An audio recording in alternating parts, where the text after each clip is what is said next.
Il y a quelques temps, dans une précédente vidéo, je t'ai raconté l'histoire de la chenille et du papillon, à savoir l'épreuve qui renforce et l'aide qui affaiblit. En fait, cette histoire, elle était tirée d'un livre dont je me suis rendu compte que je t'ai pas encore parlé, un livre d'Olivier Clerc qui s'appelle « La grenouille qui ne savait pas qu'elle était déjà cuite ».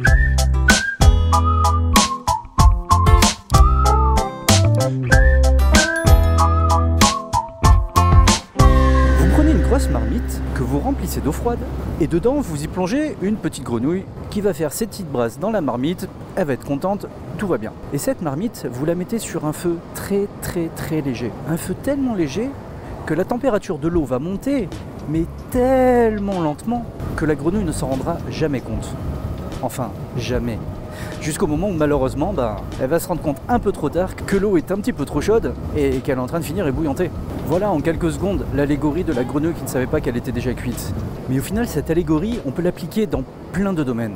Déjà d'un point de vue juste écologique, en ce moment on parle beaucoup du réchauffement climatique, tout ça, c'est en train d'arriver tellement lentement que chaque étape, chaque changement, chaque progression qu'il y a dans ces histoires de température se fait relativement lentement, suffisamment pour qu'on l'accepte et qu'on arrive à s'adapter d'un degré sur l'autre, on va dire. Mais quelque chose que tu as sûrement vécu dans ta vie personnelle, c'est tout simplement une relation qui s'envenime pour des petits détails, mais qui tous mis les uns derrière les autres, à la fin, ça fait beaucoup. Ça commence avec un tube de dentifrice mal rebouché, une paire de chaussettes sales qui traînent au pied du lit, la cuvette des toilettes qui est pas rebaissée, ou relevée, en fonction. Et tout ça, ça te fait monter la machine, un peu, puis un peu, puis un peu, puis un peu, puis un peu, jusqu'au jour où il se passe un énième événement, aussi anodin soit-il, mais qui fait que la personne en face, elle explose. Non!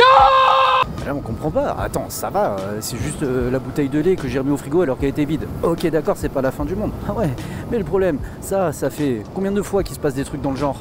La personne en face, elle a saturé, elle en peut plus, c'est la grenouille qui est déjà cuite. Et au final, c'est juste l'étincelle qui met le feu aux poudres. Donc si tu ne veux pas finir ébouillanté, sois à l'écoute de tes émotions, de ton ressenti, de ton toi intérieur, et ouvre un peu les soupapes avant d'exploser.